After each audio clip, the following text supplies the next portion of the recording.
Presidente Sanguinetti, un gran gusto verlo. ¿Cómo le va?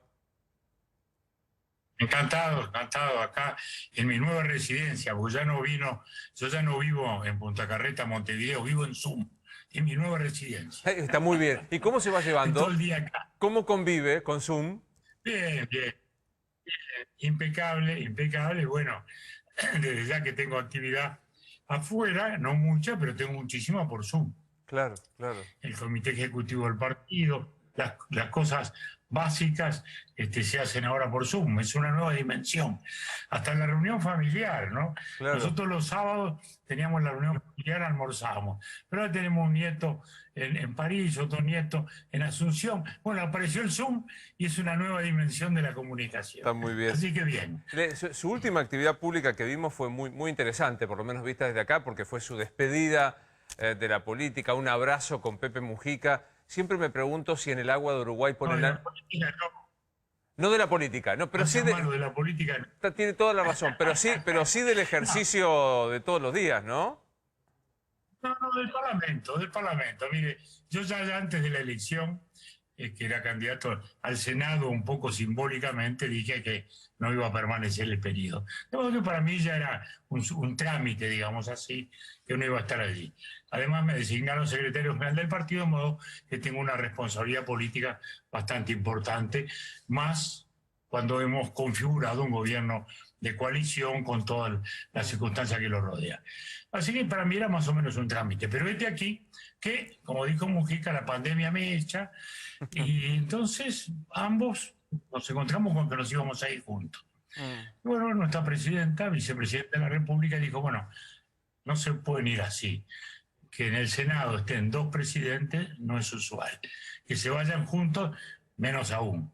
¿Por qué no hacemos una reunión solemne del Senado? Se van los dos, que todo el mundo hable y de algún modo podemos dar un ejemplo de responsabilidad cívica, sobre todo para la muchachada, que mire y vea que los políticos podemos discutir, pero también sabemos conciliar y encontrar los espacios para ello. Bueno, de inmediato se hizo, en fin, mucha expectativa y la verdad es que fue un lindo acto, un lindo episodio que se rubricó con un abrazo que nos dimos cuando Mujica se retiraba del Senado. Y ha tenido bastante repercusión por lo que he visto en la Argentina, que se ha comentado bastante y en otros países. Es que sabe qué pasa, Creo que ha sido presidente. un lindo. Claro, ¿sabe qué pasa, presidente Sanguinetti? Para nosotros pensar dos expresidentes abrazarse, de los presidentes obviamente que están en vida, es casi imposible. Usted conoce mejor que yo la política argentina. Pero digo, no le digo Macri, Cristina. Eh, Es difícil, ¿no? no, no, conozco la historia y sé cómo es. Acá por suerte seguimos manteniendo esos espacios. Y además creo que en el caso pesaba mucho que yo diría que sí, éramos muy representativos de los dos polos opuestos, digamos. Yo soy bien representativo de los partidos tradicionales, de la democracia liberal, de todo ese mundo propio, de ese modo de pensar, de actuar. Y Mujica es la otra historia. Es la historia de la informalidad, informalidad con las armas en la mano en una época, informalidad en la vida posteriormente. Tenemos estilos de vida distintos, nos comunicamos distintos. O sea que había esa escenificación, digamos, de cómo los dos mundos opuestos podían reconciliarse, como lo dije, parafraseando un poema de Octavio Paz. De modo que eso le dio ese ingrediente. Pero lo importante es que, y eso es la esencia de la democracia, lo estamos viendo ahora por la inversa en Estados Unidos. Mm. Mi amigo Felipe González siempre dice, la democracia es la ética de la derrota. Es decir, la democracia es cuando se asume la majestad del voto. Y cuando es derrota sintiendo que no es otra cosa que el ejercicio normal de la democracia. Esa es la democracia. Bien, desgraciadamente el actual presidente de Estados Unidos no lo está entendiendo así, está desde hace un mes y medio presumiendo un resultado adverso, hablando de fraude, cosas imposibles, casi impensables. Y hoy cuando uno mira, por más que el sistema norteamericano sea muy indirecto, hay también 4 millones de votos más por Biden que por él. Entonces, a mí me apena, honestamente, por lo que significa Estados Unidos en la democracia occidental, en la democracia del mundo, ver este espectáculo, yo diría, indecoroso de un presidente que no asume la realidad. Algunos creen que lo de Estados Unidos es como la expresión máxima de lo que aquí en la Argentina se dio a llamar la grieta, ¿no? Esta cosa de la construcción con teniendo en cuenta que siempre haya un enemigo, no un adversario, sino un enemigo. Y cuando uno construye un enemigo, lo que pretende de ese enemigo es que no esté más, que no esté allí. ¿Usted cree que se puede hacer un parangón entre la grieta de la República Argentina y la grieta de los Estados Unidos? Mire, Estados Unidos en muy pocos momentos de su historia tuvo grietas, la tuvo, ¿no? Sin ir más lejos, la grieta de Lincoln Claro. y la guerra de secesión, ¿no? Y tuvo otros momentos también muy duros, como fue la presidencia de Franklin Roosevelt y sus grandes controversias con la Suprema Corte de Justicia, etcétera, etcétera. Pero en términos generales fue luego una política dura, sí, muy dura. Los debates siempre fueron muy pasionales, hasta enconados a veces, pero dentro de lo que es el ejercicio natural de la vida democrática.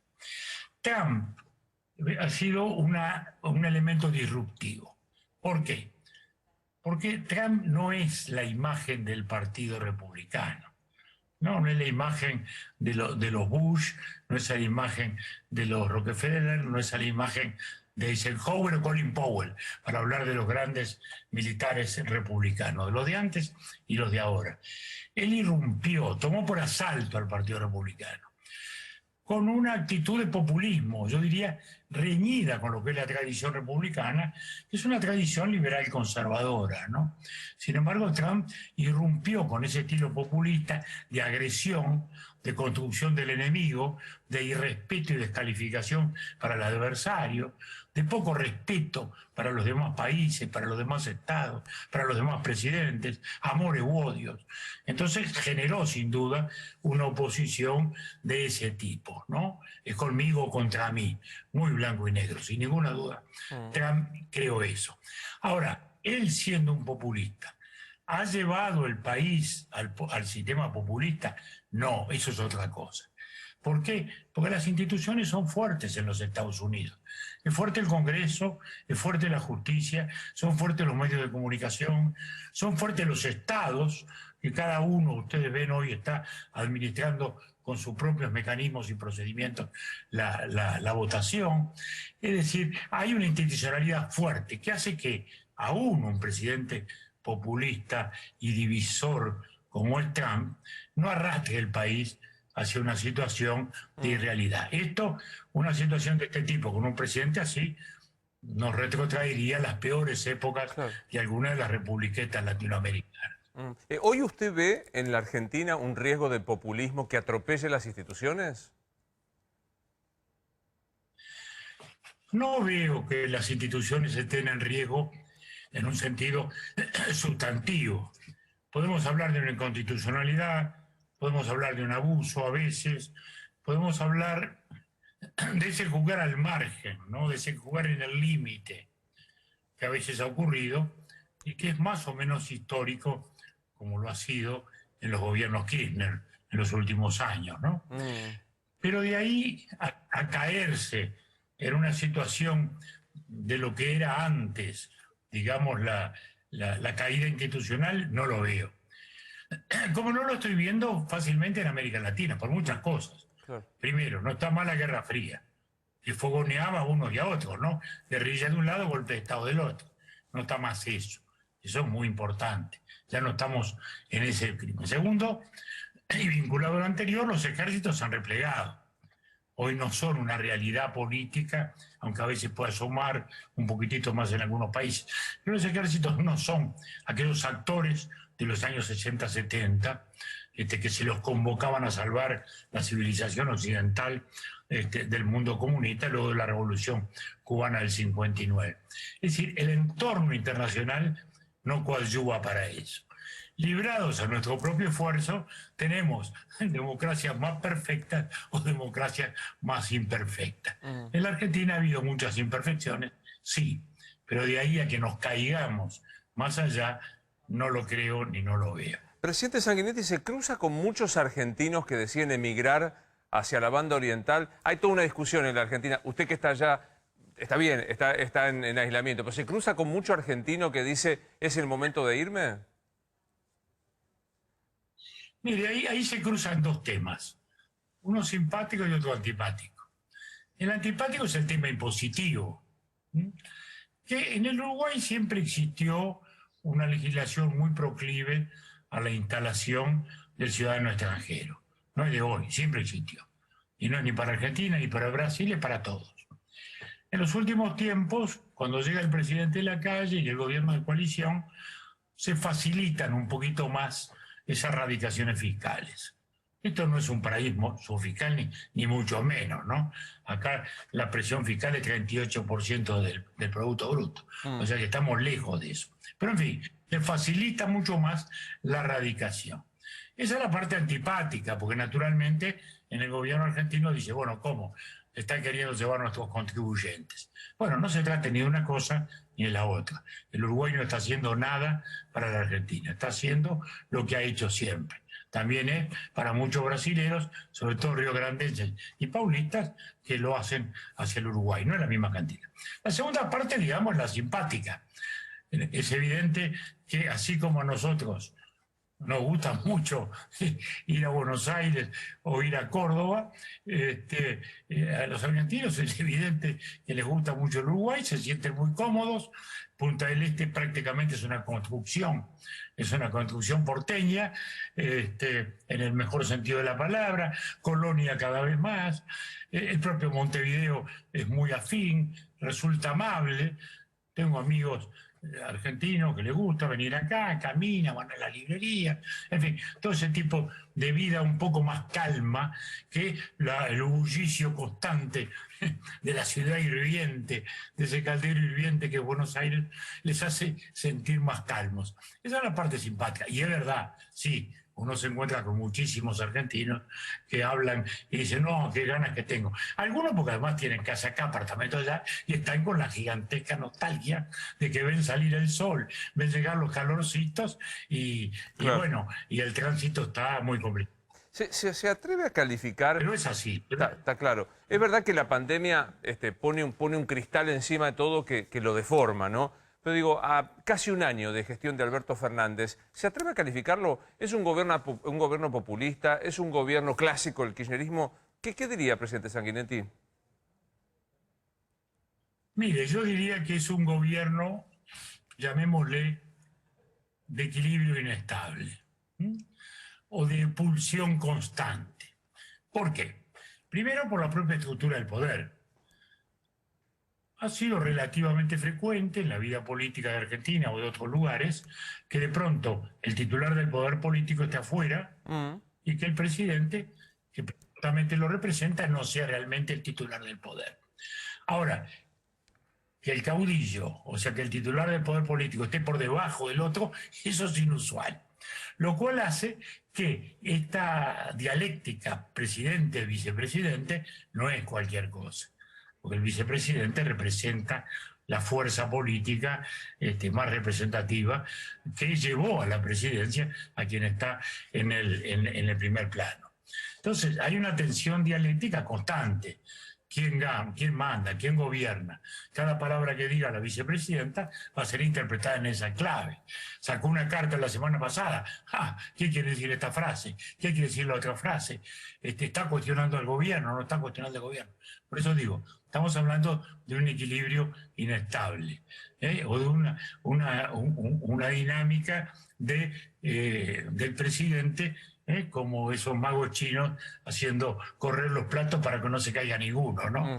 Y por ahí van las cosas, digamos, ¿no? Entonces, esa es la descripción que desde mi ángulo veo respetuosamente hablando, del gobierno de Alberto Fernández y la doctora Kirchner. ¿Lo ve como usted que vivió, conoció los tres gobiernos kirchneristas? ¿Es un gobierno kirchnerista el de Alberto Fernández, clásicamente kirchnerista?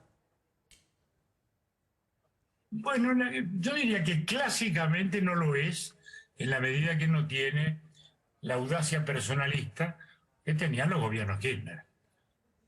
Cuando estaba el señor Kirchner, bueno, llenaba la escena, decía las cosas que quería y hacía las cosas que quería. Luego su esposa, la doctora, lo mismo. O sea, han sido presidentes protagónicos, personalistas, que le hacían sentir a todo el mundo que él era el que mandaba y que no tenía límites mayores a lo que era el ejercicio de su autoridad. En el caso de Alberto Fernández no es así. Notoriamente tiene que cuidar equilibrios y se le ve constantemente tratando de administrar equilibrios. Desgraciadamente con algunas cosas que a mí me entristecen un poco, ¿no? Por ejemplo, como es ese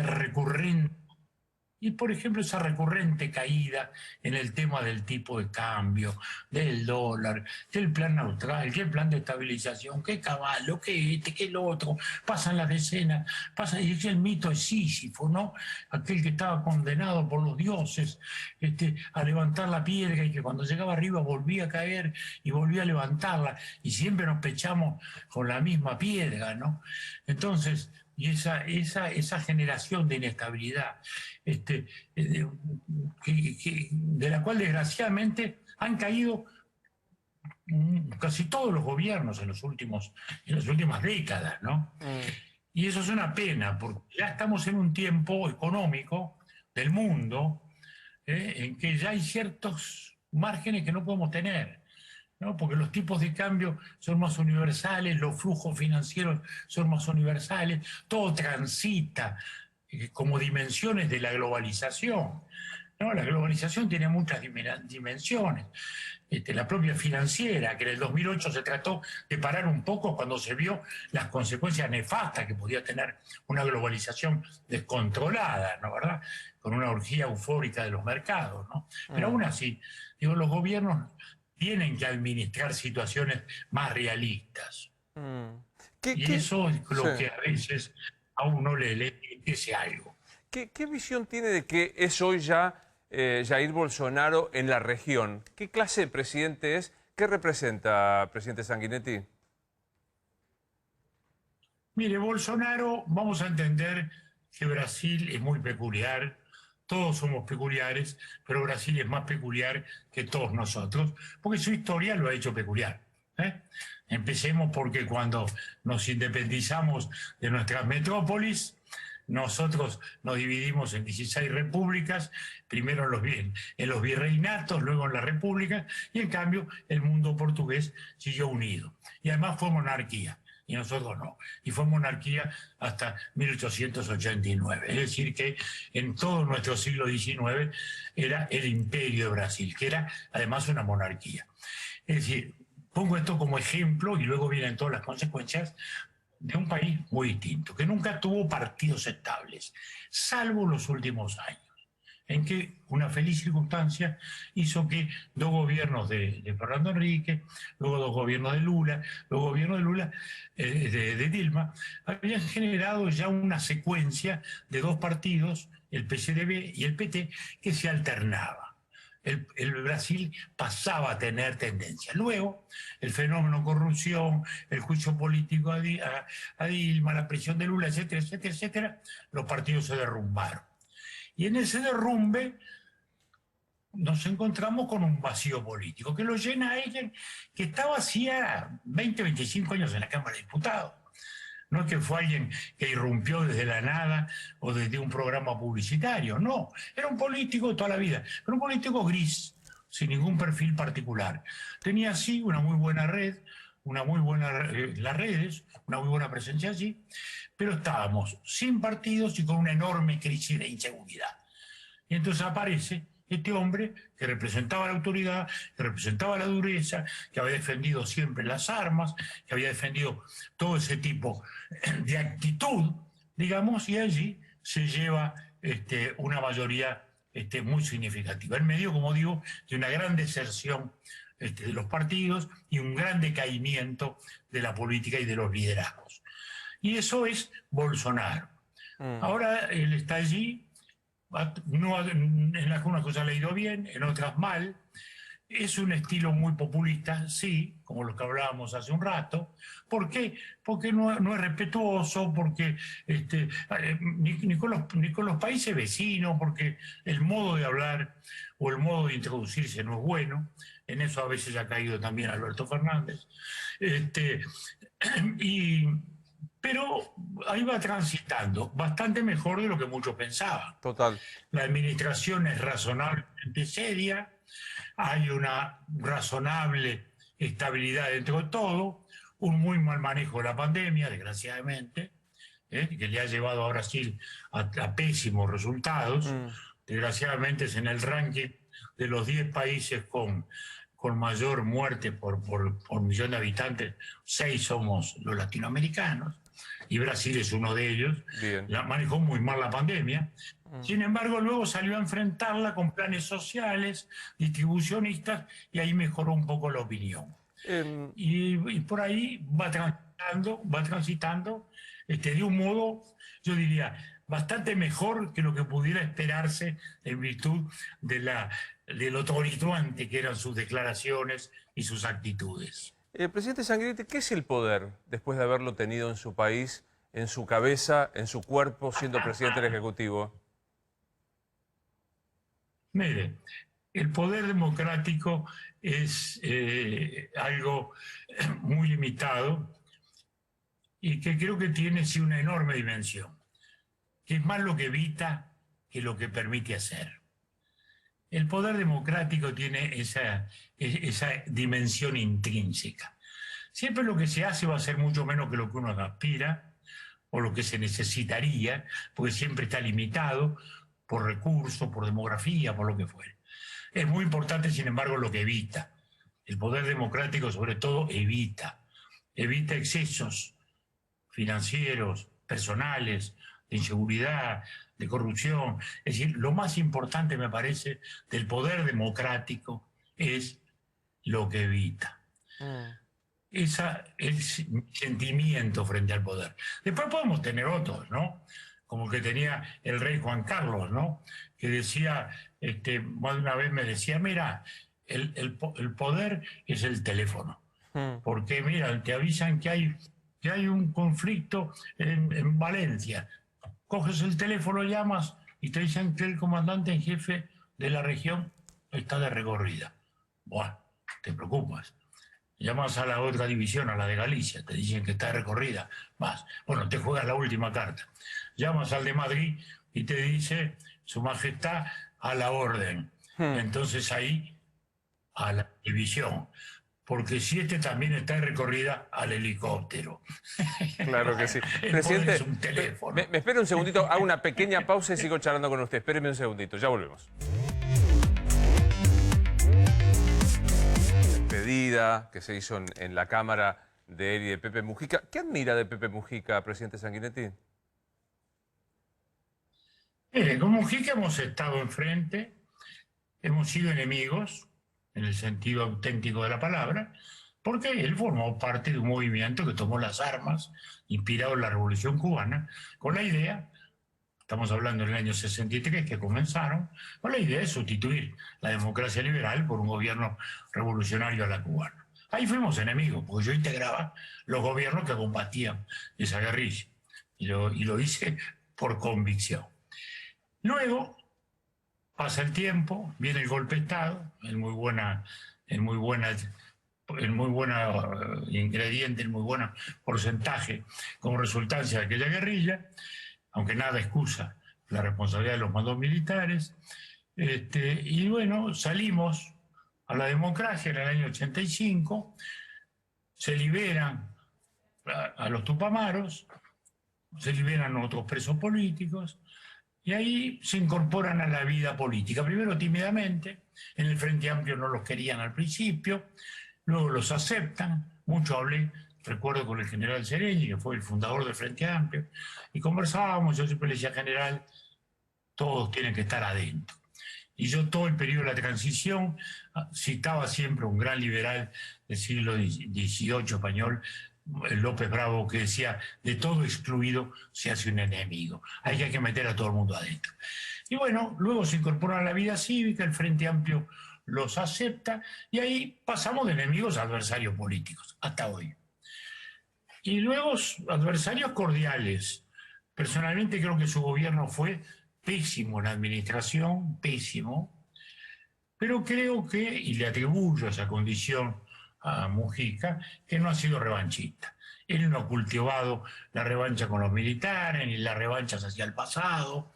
Ha sido un factor de concordia y de paz. Y eso se lo reconozco y es lo que nos permite darnos un abrazo sin sentirnos hipócritas. ¿Me da la fórmula para que los adversarios se abracen? A ver si prende acá en la Argentina.